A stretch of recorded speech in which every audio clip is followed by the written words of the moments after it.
लिलो and stitch movie की शुरुआत में हमें टूरो प्लेनेट दिखाया जाता है, जहां एक साइंटिस्ट जुम्मा ने 626 नाम का एक जेनेटिक एनिमल बनाया होता है जो बहुत डेंजरस होता है। इसी वजह से वहां की लीडर ग्रैंड काउंसिल वुमेन ने जुम्मा और 626 दोनों को कैद कर लिया होता है। जुम्मा कहता है कि मैंने इसे बहुत मेहनत से बनाया है, ये इतना पावरफुल है कि कोई भी उसे रोक नहीं सकता। ये बहुत स्मार्ट भी है और हर चीज़ जल्दी से सीख लेता है और इसे मारना भी इम्पॉसिबल है। काउंसिल के मेंबर्स कहते हैं कि ये डेंजरस हो सकता है, इसलिए हमें इसे ख़त्म कर देना चाहिए। ग्रैंड काउंसिल वुमेन कहती है कि अगर ये स्मार्ट है तो अपने लिए खुद बोलेगा। तब 626 बोलता है कि मैं तुम सबको डिस्ट्रॉय कर दूंगा। तब जाके ग्रैंड काउंसिल वुमेन डिसाइड करती है कि 626 को ख़त्म कर दो और जो जुम्बा है उसे हमेशा के लिए जेल में डाल दो। और फिर जुम्बा को वहाँ से ले जाया जाता है। फिर एक साइंटिस्ट ने 626 को डिस्ट्रॉय करने के लिए उसी के डीएनए से एक स्पेशल गन बनाई थी। फिर जब 626 ने देखा कि ये गन उसका सलाइवा ट्रेस कर सकती है तो उसने साइंटिस्ट के ऊपर थूक दिया। फिर गन ने साइंटिस्ट पे अटैक कर दिया और वहाँ एक्सप्लोजन होने लगे। इसी बीच 626 वहाँ से भाग गया और एक स्पेसशिप में बैठकर टूरो प्लेनेट से निकल गया। ग्रैंड काउंसिल वुमेन ने उस पर फायर किया, लेकिन 626 हाइपर स्पीड में आगे निकल गया।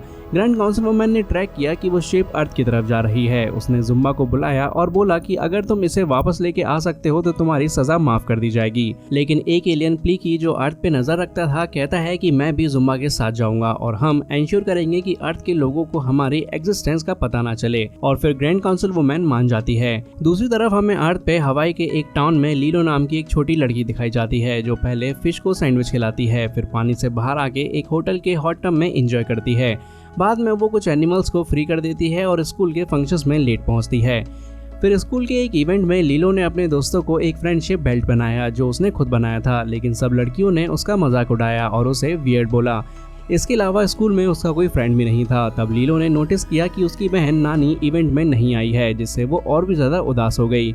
दूसरी तरफ लीलो की बहन नानी एक रेस्टोरेंट में काम करती थी। वो इवेंट के लिए निकलती है लेकिन उसकी कार स्टार्ट नहीं होती। उधर स्कूल इवेंट में लीलो डांस कर रही होती है, लेकिन जब एक लड़की उसे गिरा देती है तो गुस्से में लीलो उसे भी गिरा देती है और टीचर उसे डांट देती है। फिर 2 घंटे बाद नानी स्कूल पहुंचती है, लेकिन तब तक इवेंट खत्म हो चुका होता है। घर जाके नानी देखती है कि लीलो ने घर अंदर से लॉक कर लिया है। नानी माफ़ी मांगती है लेकिन लीलो दरवाज़ा नहीं खोलती। तभी एक चाइल्ड सपोर्ट ऑफिसर कियोका आती है जो चाहती है कि लीलो की लाइफ बेटर हो। तब नानी केकुआ को घर के पीछे वाले रास्ते से अंदर लेके आती है। तब केकुआ घर की कंडीशन और पेंडिंग बिल्स देखकर समझ जाती है कि सब कुछ सही नहीं चल रहा है। लीलो झूठ बोलती है कि वो अच्छा खाना खाती है और रेगुलर पढ़ाई भी करती है, लेकिन केकुआ को पता चल जाता है कि ये झूठ बोल रही है। केकुआ नानी से कहती है कि 1 साल पहले तुम दोनों अपने पेरेंट्स को खो चुके हो और तुम बहुत कोशिश कर रही हो, लेकिन लीलो को प्रॉपर केयर चाहिए। अगर तुम 1 महीने के अंदर घर साफ रख लो, सारे बिल्स टाइम पे भर दो और लीलो के लिए मेडिकल इंश्योरेंस ले लो तो लीलो तुम्हारे साथ रह सकती है। उसके बाद नानी लीलो पे गुस्सा होती है क्योंकि उसने दरवाज़ा अंदर से लॉक कर लिया था। लीलो कहती है कि तुम मेरी परफॉर्मेंस देखने नहीं आई। नानी समझाती है कि अगर मैं काम नहीं करूँगी तो चाइल्ड सर्विसेज हमें अलग कर देंगी और दोनों बहनें टेंशन में होती हैं। लेकिन तभी बाहर एक पड़ोसन टूटू आती है जो दोनों बहनों का ख्याल रखती है। वो चाहती थी कि नानी अपनी पढ़ाई कंटिन्यू करे, इसलिए उसके लिए स्कॉलरशिप भी उसने अरेंज करवा दिया था। लेकिन नानी ने लीलो का ध्यान रखने के लिए अपनी पढ़ाई छोड़ दी थी। उसी वक्त नानी का फ्रेंड डेविड भी आ जाता है जो नानी में इंटरेस्टेड होता है। वो टूटू से कहता है कि नानी इस एरिया की बेस्ट सर्फर है। अब रात को दोनों बहनें डिनर कर रही होती हैं। नानी लीलो से सॉरी कहती है और लीलो भी माफ़ी मांगती है। नानी कहती है कि तुम बुरा बिहेव नहीं करती, हम दोनों एक दूसरे के ओहाना हैं। हवाई में फैमिली को ओहाना कहते हैं। ये बात नानी लीलो से इसलिए कहती है क्योंकि उनके पेरेंट्स ने भी कहा था कि हमेशा एक दूसरे का साथ देना। फिर लीलो देखती है कि एक तारा टूट रहा है। वो विश करती है कि भगवान मुझे एक सच्चा दोस्त दे दे, लेकिन वो तारा एक्चुअली में स्पेसशिप होता है जिसमें 626 अर्थ पे लैंड कर जाता है। जैसे ही वो लैंड करता है उसे एक फ्रॉग दिखता है। तभी जुम्बा उसके गले के बेल्ट से उसे एक इलेक्ट्रिक शॉक देना शुरू कर देता है। 626 को समझ नहीं आता कि ये शॉक्स कहाँ से आ रहे हैं। तभी प्लीकी जुम्बा को रोकता है और बताता है कि हम उसके बेल्ट से उसे ट्रैक कर सकते हैं। लेकिन तब तक 626 खुद को एक बड़ा शॉक दे देता है जिससे बेल्ट ही निकल जाता है। फिर वो आगे चलता है तो उसे एक वेडिंग केक दिखता है। 626 बिना सोचे शादी में घुस जाता है और केक खाते वक्त पूरी पार्टी में हंगामा कर देता है। फिर वो बाहर निकलता है तो एक बस ड्राइवर उसे एक्सीडेंटली बस के नीचे ले लेता है, जिसकी वजह से वो बेहोश हो जाता है। अगली सुबह जुम्बा और प्लीकी भी अर्थ पर पहुंच जाते हैं। उनके पास हाई टेक गैजेट्स होते हैं। वो दोनों आगे बढ़ते हैं और 2 लोगों को छूकर उनकी पूरी बॉडी क्लोन कर लेते हैं। उनका अपीयरेंस बिल्कुल इंसानों जैसा हो जाता है। फिर वो लोगों के बीच घुलना मिलना शुरू कर देते हैं। लेकिन न्यूज़ देखकर उन्हें पता चल जाता है कि एक स्ट्रेंज क्रिएचर ने शादी में काफ़ी हंगामा किया था और उसे पास के एनिमल शेल्टर में भेज दिया गया है। दोनों तुरंत समझ जाते हैं कि ये काम 626 का ही है। अब एनिमल शेल्टर के बाहर टूटू और लीलो शॉपिंग के लिए आए होते हैं। टूटू को बाय बोलकर लीलो एनिमल शेल्टर के अंदर चली जाती है ताकि जानवरों से वो मिल सके। तब तक 626 को होश आ चुका होता है। वो अंदर एक पिंजरे में होता है और बाकी सब डॉग्स उस पर भौंक रहे होते हैं। तब 626 पिंजरा तोड़ता है, बाहर आ जाता है और वहाँ चीजें खाने लगता है। तभी जुम्बा और प्लीकी उस पर अटैक करते हैं। 626 उनसे बचने के लिए दोबारा शेल्टर के अंदर भाग जाता है। इसी बीच लीलो अंदर आती है और सब डॉग्स को देख रही होती है। सभी डरे हुए होते हैं। तब 626 लीलो को देखता है और साथ ही उसने एक पोस्टर भी देखा होता है जिसमें लिखा होता है अडॉप्ट अ पेट। तब उसे जुम्बा और प्लीकी की बातें बाहर से सुनाई देती हैं कि उन्हें इंसानों से दूर रहना है और अपना असली रूप नहीं दिखाना। 626 अब सोचता है कि अगर मैं अपने आप को लीलो के थ्रू अडॉप्ट करवा लूँ तो सेफ रहूंगा। फिर उसने अपने बॉडी के पार्ट्स अंदर छुपा लिए और एक डॉग की तरह बिहेव करने लगा। लीलो को वो डॉग बहुत क्यूट लगने लगा और जब लीलो उसे हक करती है तो 626 भी उसे टाइटली हक करता है, बिल्कुल पोस्टर की तरह। जुम्बा और प्लीकी से बचने के लिए ये परफेक्ट आइडिया होता है। तभी टूटू और उस शेल्टर की केयर टेकर आ गई। लीलू कहती है कि मुझे ये डॉग अडॉप्ट करना है। 626 उसके साथ खेलने लगता है और सबको बहुत अच्छा लगता है। टूटू कहती है कि चलो हम इसे ले जाते हैं। जैसे ही वो जा रहे होते हैं जुम्बा सबको बेहोश करने वाला होता है, लेकिन प्लीकी उसे रोक देता है और इसी चक्कर में जुम्बा खुद को बेहोश कर लेता है। अब घर आने के बाद नानी थोड़ा कंफ्यूज होती है 626 को देखकर। टूटू कहती है कि लीलो इस डॉग के साथ बहुत खुश है, इसलिए उसका रहना ठीक रहेगा। नानी मान जाती है। फिर नानी लीलो से कहती है कि कुछ दिनों बाद हमें इस डॉग को वापस देना पड़ेगा। लीलो भी ये बात मान जाती है। अब दूसरी तरफ हमें ऑफिसर कोबरा दिखाई देते हैं जो CIA से होते हैं। वो एक स्पेसशिप देखते हैं और समझ जाते हैं कि अर्थ पे कोई एलियन आया है। जब वो शेल्टर के अडॉप्टेशन लिस्ट देखते हैं तो उन्हें 626 की फोटो मिलती है जिसे लीलो अडॉप्ट कर चुकी होती है। उस फोटो को देखकर कोबरा को शक होता है कि शायद ये वही एलियन है। अगले दिन लीलो स्टिच को लेकर बीच पर जाती है, लेकिन स्टिच अपनी ही मस्ती में होता है। हर जगह चीजें तोड़ फोड़ रहा होता है। फिर भी लीलो को उसके साथ बहुत मजा आ रहा होता है। फिर दोनों एक होटल के हॉट टब में चले जाते हैं और होटल का स्टाफ उन्हें पकड़ लेता है, लेकिन नानी आके उन्हें वहां से छुड़ा लेती है और दोनों को घर वापस जाने के लिए कहती है। लेकिन 626 अभी भी फुल मस्ती मोड में होता है, इसलिए लीलो उसका नाम स्टिच रख देती है। तभी उनकी कार के सामने जुम्बा आ जाता है और नानी तुरंत ब्रेक लगाती है। स्टिच और जुम्बा एक दूसरे की तरफ देखते हैं, लेकिन जुम्बा उसे कुछ नहीं कहता और उन्हें जाने देता है। जाते जाते जुम्बा उनकी कार के नीचे एक ट्रैकर लगा देता है। अब थोड़ी देर बाद नानी ने लीलो और स्टिच को एक होटल में बिठा दिया था जहां वो काम करती थी और कहा कि तुम दोनों शांति से बैठो और लीलो तुम पढ़ाई करो। तब डेविड वहां आता है और स्टिच को देखता है। डेविड कहता है कि तुम्हारी बहन नानी आजकल बहुत स्ट्रेस में रहती है।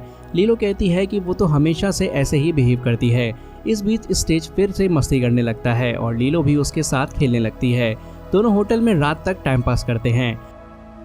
फिर रात को स्टिच ने देखा कि कुछ हवाई के लड़के आग के साथ खेल कर रहे हैं। उसने भी वो ट्राई किया, लेकिन गलती से वहां आग लग गई। टेबल्स गिरने लगे, सब कुछ मैसी हो गया। ये सब लीलो और स्टिच की वजह से हुआ था। इसीलिए होटल वालों ने नानी को जॉब से निकाल दिया और फिर तीनों वापस घर आ गए और नानी बहुत गुस्से में थी और बाहर से कोबरा उन सब की बातें सुन रहा होता है। अब घर पर नानी डेविड को कॉल करके बता रही होती है कि केकुआ ने कहा था कि घर की कंडीशन सही करनी पड़ेगी, लेकिन अब उसकी जॉब चली गई है और हो सकता है उसे लीलो की कस्टडी भी छोड़नी पड़े। साथ ही स्टिच घर में भी हर चीज तोड़ रहा था। गुस्से में नानी ने सोचा कि उसे घर से निकाल देना चाहिए। तब स्टिच ने फ्रिज का एक हिस्सा नानी के मुंह पर मार दिया। तब लीलो कहती है कि मॉम और डैड ने हमें हमेशा फैमिली का ध्यान रखने को बोला था और स्टिच अब हमारी फैमिली का पार्ट है, इसलिए हम उसे छोड़ नहीं सकते। तब नानी बोलती है हमारे मॉम डैड भी हमें छोड़कर चले गए थे और अगर हमने अब ठीक से बात नहीं की तो हमें भी एक दिन अलग होना पड़ेगा। फिर लीलो अंदर आई और स्टिच को शांत किया। उसने स्टिच को अपनी फैमिली के पुराने फोटोज दिखाए जिसमें लीलो और नानी बचपन में बहुत खुश दिख रहे थे और नानी बड़े होकर बायोलॉजी पढ़ना चाहती थी और वो एरिया की टॉप सर्फर भी थी। फिर लीलो ने स्टिच से कहा कि अब तुम हमारी फैमिली का हिस्सा हो और स्टिच खुश हो जाता है और लीलो ने उसे हवाईयन डांस भी सिखाया। अब अगले दिन लीलो और स्टिच जॉब ढूंढने निकले और रास्ते में उन्हें कोबरा और केवका मिले। कोबरा अब सोशल सर्विसेज का डायरेक्टर बन गया था। नानी बोली मुझे सब कुछ ठीक करने के लिए थोड़ा और वक्त चाहिए था, तुम लोग इतनी जल्दी क्यों आ गए। केवका ने बताया कि अब कोबरा ही उनका केस हैंडल करेगा। तभी कोबरा लीलो और स्टिच के साथ खेलते हुए चुपके से स्टिच का एक बाल निकाल लेता है ताकि उसके बारे में और भी ज़्यादा जान सके। पर लीलो को कोबरा पर थोड़ा डाउट होने लगता है, लेकिन नानी बहुत टेंशन में थी तो उसने डिसाइड किया कि अब वो लीलो के लिए सब कुछ ठीक करेगी। फिर तीनों कार में निकल जाते हैं। उधर जुम्बा और प्लीकी भी उनका पीछा कर रहे होते हैं। तब नानी लीलो और स्टिच को होटल में छोड़ते हुए कहती है, कुछ भी गलत मत करना, मुझे जॉब मिलनी ही चाहिए। नानी मैनेजर से मिलने जाती है और लीलो स्टिच को सुधारने की कोशिश करती है, लेकिन स्टिच अपने पुराने बिहेवियर से बाज नहीं आता। वो फिर से चीज़ें तोड़ता रहता है और उल्टी सीधी हरकतें करता है। इस वजह से नानी को कहीं पर भी जॉब नहीं मिलती और तीनों काफ़ी उदास हो जाते हैं। अब स्टिच नानी को एक पोस्टर दिखाता है जिसमें लिखा होता है कि बीच पे एक सर्फिंग टीचर की जॉब चाहिए। अब नानी को ये आइडिया बहुत पसंद आता है क्योंकि उसे सर्फिंग बहुत पसंद थी। धीरे धीरे नानी ने लोगों के बीच पे सर्फिंग सिखाना शुरू किया और काफ़ी मज़ा आने लगा। वो लोगों को अच्छा सर्फ करके भी दिखाती थी। फिर एक दिन स्टिच ने एक डॉग को सर्फिंग करते देखा तो उसने भी लीलो और नानी के साथ सर्फिंग करने का सोचा। तीनों मिलके सर्फिंग करने लगे और सबको मज़ा आ रहा था। तभी प्लीकी और जुम्मा वापस आए स्टिच को पकड़ने के लिए। उन्होंने उस पर बेहोशी का इंजेक्शन चलाया, लेकिन स्टिच बचने लगा। उसने दोनों को पानी में गिरा दिया, लेकिन उस चक्कर में लीलो, नानी और स्टिच भी पानी में गिर गए। अब लीलो पानी के ऊपर आ रही थी, लेकिन स्टिच खुद को बचाने के चक्कर में उसे पानी में ढकेलने लगा। तब डेविड और नानी ने तीनों को बचा लिया। सब लोग बीच के पास आए और लीलो बच गई, लेकिन वो काफ़ी थक गई थी और स्टिच ने ऐसा किया तो उसे यहाँ पे बहुत बुरा लगता है। फिर सब लोग हॉस्पिटल गए जहाँ डॉक्टर ने बताया कि लीलो अब ठीक है। ये सुनकर टूटू और नानी खुश हो गए। तब क्योका ने नानी को बताया कि सरकार तुम्हारे बिल्स भर देगी, लेकिन तुम्हें लीलो को किसी और फैमिली के साथ भेजना पड़ेगा और ये उसके लिए सही होगा। और अब नानी को भी लगा शायद अभी वो लीलो का ठीक से ख्याल नहीं रख पा रही है। दूसरी तरफ प्लीकी और जुम्बा अभी तक स्टिच को पकड़ने में फेल हो गए थे। तभी ग्रैंड काउंसिल वुमेन का कॉल आता है और वो बोलती है कि अब तक तुम लोग उसे क्यों नहीं पकड़ पाए। साथ ही ह्यूमंस को भी हमारे बारे में शक होने लगा है। जुम्बा ने कहा, स्टिच बहुत स्मार्ट है, इसलिए थोड़ा मुश्किल हो रहा है, लेकिन मैं उसे ज़रूर पकड़ लूँगा। तब ग्रैंड काउंसिल वुमेन ने जुम्बा और प्लीकी का कॉन्ट्रैक्ट कैंसिल कर दिया, जिससे वो जुम्बा को जेल में डाल सके। जुम्बा को गुस्सा आ गया और जब प्लीकी उसे रोकने आया तो जुम्बा ने उसे टेलीपोर्ट करके कहीं और भेज दिया और अब जुम्बा अकेला ही स्टिच को पकड़ने निकल गया। दूसरी तरफ लीलो और नानी घर आए। नानी लीलो को समझा रही थी कि शायद उसे किसी और फैमिली के साथ रहना पड़े। ये सुनकर लीलो उदास हो गई। उसने पूछा, क्या तुम अपनी स्कॉलरशिप के लिए जा रही हो? नानी ने मना कर दिया। दोनों दुखी होकर अलग हो गए। स्टिच ने ये सब देखा और उसे लगा कि उसकी वजह से ये सब कुछ बिगड़ रहा है। बाहर लीलो ने नानी को संभाला और दोनों पुरानी यादों में खो गए। ये देखकर स्टिच ने सोचा कि अब और प्रॉब्लम्स नहीं बनानी बल्कि हेल्प करनी चाहिए, इसलिए वो चुपके से वापस अपने एनिमल शेल्टर में चला गया। अब अगली सुबह नानी ने क्योका और कोबरा से बात की और उन्हें लीलो को ले जाने के लिए भेज दिया, पर तब तक लीलो घर से भाग चुकी थी। लीलो स्टिच को ढूंढते ढूंढते एनिमल शेल्टर पहुंची और उससे सॉरी बोली कि उसने उसे छोड़ दिया। स्टिच भी बोलने लगा और उसने कहा कि उसे माफ़ कर दो क्योंकि उसकी वजह से लीलो पानी में डूब गई थी। लीलो बोलती है वो तो गलती से हुआ था। तब स्टिच बोलता है, मैं बुरा हूँ, तुम्हें दर्द नहीं देना चाहता। लीलो ने उसे गले लगा लिया और बोली, कभी कभी तुम मस्ती करते हो, इसका मतलब ये नहीं कि तुम बुरे हो और अब तुम हमारे फैमिली का हिस्सा भी हो। और तभी पोर्टल से जुम्बा वापस आ जाता है।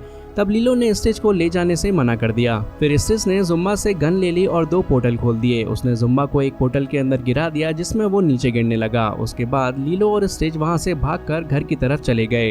तब तक जुम्बा ने अपना असली रूप ले लिया और किसी तरह पोर्टल से बच गया। तब सब लोग जंगल में लीलो को ढूंढने लगे। जुम्बा भी लीलो के घर पहुंच गया, लेकिन तब तक लीलो और स्टिच घर में छुपे हुए थे और भागने की कोशिश कर रहे थे। जुम्बा ने लीलो के घर के पुराने फोटोज देखे और उसका घर तोड़ना शुरू कर दिया। ये देखकर लीलो बहुत सैड हो गई और जुम्बा के सामने आई। उसने कहा, प्लीज रुक जाओ, लेकिन जुम्बा उसे धमकाने लगा। तब स्टिच वापस पोर्टल से आया और जुम्बा पर अटैक किया, लेकिन जुम्बा ने स्टिच को जोर से पटक दिया। जब लीलो ने भी जुम्बा को रोका तो स्टिच ने जुम्बा के ऊपर फ्रिज गिरा दिया, जिससे वो हर्ट हो गया। तब जुम्बा ने माफ़ी मांगी और सच बताया कि स्टिच सिर्फ उनसे बचने के लिए लीलो के घर में आया था। लीलो ने स्टिच से पूछा, क्या ये सच है? स्टिच ने कहा हाँ। लीलो सैड हो गई। फिर जुम्बा ने स्टिच को वापस ले जाने के लिए बोला और स्टिच मान गया। तब जुम्बा ने उसके हाथ में बेल्ट पहना दिया और उसे एक पोर्टल से अपने स्पेसशिप में ले गया। लीलो ने देखा कि उसका पूरा घर डिस्ट्रॉय हो गया था और कुछ ही देर में गिर भी जाएगा। टूटू और कोबरा ने भी ये सब कुछ देखा और सब लोग लीलो को ढूंढने निकले। तब प्लीकी एलियन बनकर सामने आया तो सब लोग डर गए। फिर प्लीकी इंसान बना और कोबरा ने उसे पकड़ लिया और प्लीकी बोला कि मैं लीलो को बचाने के लिए तुम्हारी हेल्प कर सकता हूँ। अब दूसरी तरफ स्टिच स्पेसशिप में कैद था। तब उसने देखा कि लीलो भी उसकी स्पेसशिप में आई हुई है। तब जुम्बा स्पेसशिप उड़ाने वाला था, लेकिन स्टिच वहाँ की चीज़ें तोड़ने लगा। फिर जुम्मा स्टिच के पास आया। लीलो ने स्पेसशिप का कंट्रोल ले लिया और रैंडमली बटन्स दबाने लगी। एक बटन दबाने से स्टिच फ्री हो गया और उसने जुम्मा से फाइट करना स्टार्ट कर दी। स्टिच ने जुम्मा को स्पेसशिप में बंद कर दिया और खुद भी एस्केप हो गया और थोड़ी देर बाद स्पेसशिप पानी में क्रैश हो गई। अब सब लोग वहां आ जाते हैं। स्टिच ने देखा कि लीलो पानी में फंस गई है। स्टिच तुरंत नीचे गया और उसे बचाने लगा। लीलो तो ऊपर आ गई पर स्टिच भारी था इसलिए वो ऊपर नहीं आ पाया। उसने लीलो को ऊपर भेजा जहां नानी ने उसे बचा लिया। लीलो ने नानी से बोला कि स्टिच को भी बचा लो, वो भी हमारी फैमिली का पार्ट है। तब नानी डेविड के साथ गई। स्टिच डूब रहा था पर नानी ने उसे ऊपर उठाया। वो भारी था इसलिए उसे खींचकर किनारे लाई और बचा लिया। अब पानी से बाहर आने के बाद स्टिच सांस नहीं ले रहा था तो कार की बैटरी से उसे इलेक्ट्रिक शॉक दिया गया। फिर उसे होश आ गया और सब लोग खुश हो गए। तब ग्रैंड काउंसिल वुमेन अपनी स्पेसशिप के साथ कुछ सोल्जर्स के साथ आई। उन सोल्जर्स ने सब ह्यूमन को स्कैन किया। फिर ग्रैंड काउंसिल वुमेन ने स्टिच के डिस्ट्रक्शन के लिए सॉरी बोला और उसे अरेस्ट कर लिया। उसने कहा कि एक क्रिएचर प्लेनेट के लिए डेंजर बन सकता है। जुम्मा को भी अरेस्ट किया गया। स्टिच ने बोला मेरा नाम स्टिच है और वो लीलो के पास गया। दोनों सैड थे तो ग्रैंड काउंसिल वुमेन ने देखा कि स्टिच बदल गया है। स्टिच ने सॉरी बोला और कहा कि अब उसकी भी एक फैमिली यहाँ है और वो अब यहीं रहना चाहता है। तब प्लीकी ने बोला कि स्टिच अब बदल चुका है और मैं उस पर नज़र रखूंगा। ग्रैंड काउंसिल वुमेन ने कहा कि अगर ये बात पब्लिक हुई तो दिक्कत हो सकती है। तब कोबरा ने बोला मैं CIA से हूँ और इस राज को सीक्रेट रखूंगा। तब ग्रैंड काउंसिल वुमेन एग्री हो गई और स्टिच को छोड़ दिया। स्टिच अपने परिवार के साथ एक बार फिर से मिल गया और ग्रैंड काउंसिल वुमेन ने सबको बाय बोला और सब लोग खुश हो गए। अब नानी का घर दोबारा बनाया जा रहा था और वो केकुआ से बोलती है कि वो लीलो और स्टिच को टूटू और डेविड के पास छोड़ना चाहती है और इस बात के लिए टूटू और डेविड रेडी थे और नानी भी उनसे अब मिल सकती थी। अब नानी लीलो से कहती है कि वो मरीन बायोलॉजी पढ़कर अपना करियर बनाना चाहती है बट वो लीलो को नहीं छोड़ना चाहती। तब लीलो कहती है कि अगर मॉम डैड यहाँ होते तो वो भी यही चाहते कि तुम अपनी पढ़ाई कंप्लीट करो और मेरी चिंता मत करो, मैं यहाँ पर खुश हूँ। इसके लिए सब लोग नानी को समझाते हैं और वो एंड में पढ़ाई करने के लिए मान जाती है और इसी के साथ लीलो एंड स्टिच मूवी की कहानी यहीं पर खत्म हो जाती है।